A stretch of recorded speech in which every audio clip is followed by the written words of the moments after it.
It's just such a tragedy because before all of this, I just really had my life under control, and then I went through my own healing journey that I used myself. When I got to Australia, I didn't really have any support.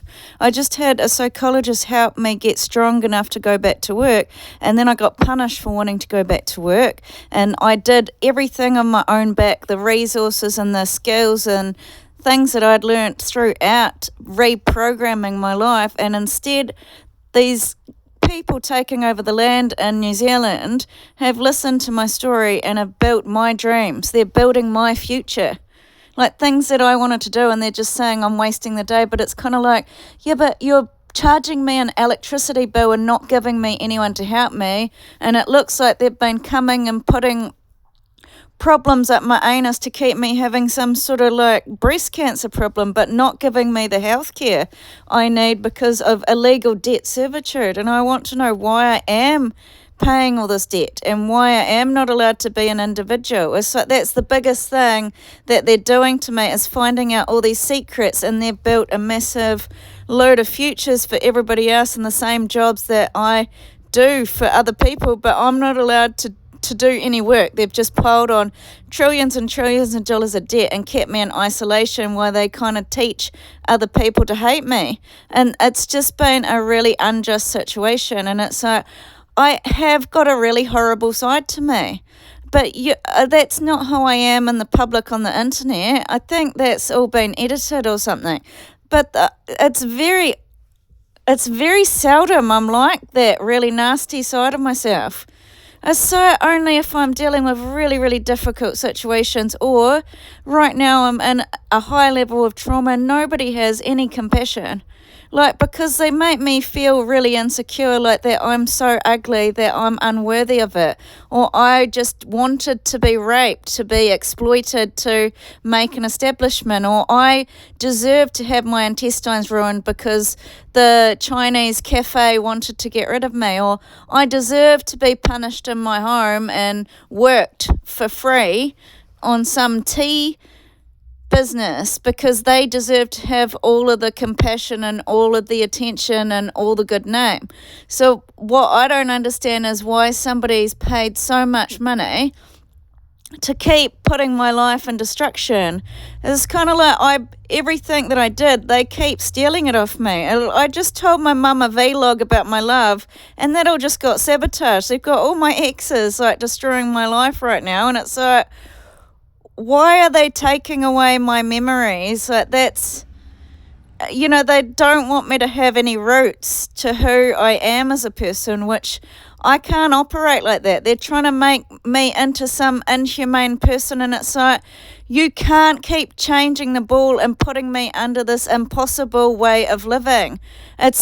You took away my beautiful sense of peace of living on a farm and seeing the beauty of nature, and you wanted it for yourself, but you want to punish me for having this disability. You want to punish me for being in the middle of being a student and being pure and just ruining it for me so that can't be achieved, and keeping all the time ruined so that there's no way I can achieve this goal, and keeping me slaved under all this pressure and punishment. So somebody is very sadistic and kind of thinking that they didn't want me to be happy. And for me, I'm the kind of person, like, if we go through sadness, or if we get beaten up, or if we have family problems, that it's better to take time out and like process your feelings and do something healing for yourself, like go and cook somebody a meal, or go out with somebody to do something encouraging together, instead of just being under this massive oppression that we have to abuse each other to work harder and harder. And so I would be working and thriving if you didn't take away a community to let me be part of society. I would be thriving if nobody was doing abuse on my liver and my stomach. I would be thriving if you weren't exploiting me and putting me in the public and shaming me to the nations. I would be thriving if a gangster group didn't come in my room and punch the shit out of me and do something to my stomach. Now, I don't know how it was. There's been some coverage in the public, like the Royals covered it and said that crown jewels got stolen, which I believe is sexual abuse. how they were reporting it, and then they did, the American group had some sort of American group saying that it was an Australian group coming in, and they were just giving a warning. And I think other countries have tried to sort of help with some of the news, but I just want to say it's not that I'm lazy. I just don't know.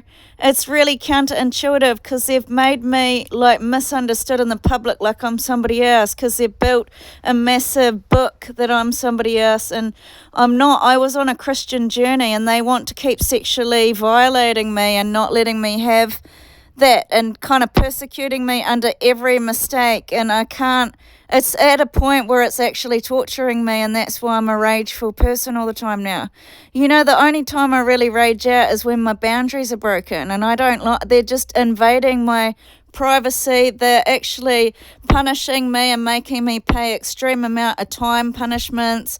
I've been crossed off. I'm not allowed to be young. They want to keep putting me under lab tests to these makeup places, and they keep me on the floor because her father persecutes me. And it's like, well, why don't we make her father a nana? Why don't we cut him a vagina and show him what it's really like, and I'll make a cafe and torture him every day? Why don't we do that? Give me billions of dollars and I'll waste it making this guy a fucking chump in the public. Why don't we do that? Because it's I can't have a high frequency if you're going to keep punishing me for my very necessity needs of a human, of having a house, of having a way to live with other people and have happiness. Happiness doesn't have to be complicated or really glamorous. It can actually be like with other people that have other problems too. But I just don't want to be around drug addicts, which is kind of what the government's trying to establish, is that I'm one of those kind of people, and I'm not around drugs. I don't do drugs. I'm not like that. I just think it's very unfair that I'm not getting any sort of way to have a good life. It's like, obviously I spent a lot of time making effort to have a good life, so why would I want to be living an unhappy life? They built walls of apartheid to stop me having a successful life, because they said I owed all this money and karma and I've got to go figure it all out myself. And it's like, but I did figure my life out and I was like achieving, and now you're trying to persecute me over that, but you're building my dream.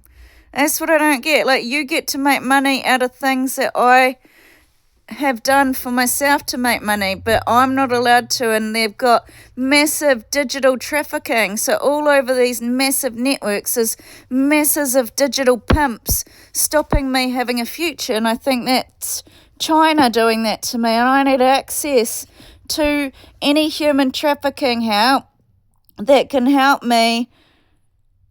Any human trafficking help that can help me break alliances, because you can't live. I'm just saying, I can't. Okay, you punished me enough with a toilet video. Like, you made me pay endless amount of shame. Like, and I don't deserve it. So why do I have to be under all this human trafficking networks all over Australia? They were doing all these chats and keeping me outcast. And I think, does anybody know a global trafficking alliance? Because I went to Zoe, and they're just trying to make it I'm mentally ill to this Zoe, and using that whole network to stop me having human trafficking help. And I want to know why they're trying to sabotage me getting the help. Because the Project Respect said it was a political persecution. It's not human trafficking, but putting me in a taxi of sexual violence and making people like James and my other exes send this taxi video is sex trafficking. Putting me on flights that I'm not a star, these three girls a star, and showing me sexually my anus is sex trafficking. I need help with this trafficking. It's not like delusional. It's masses and masses of AI and all these different networks online making channels outcasting me. It's called digitally pimping. I'm just almost 4 years alone. I can't handle it anymore. Already my journey after my face got disfigured was quite a lonely one, but at least I had some human connection. I don't anymore. They're just making me live on the run. It's not humane.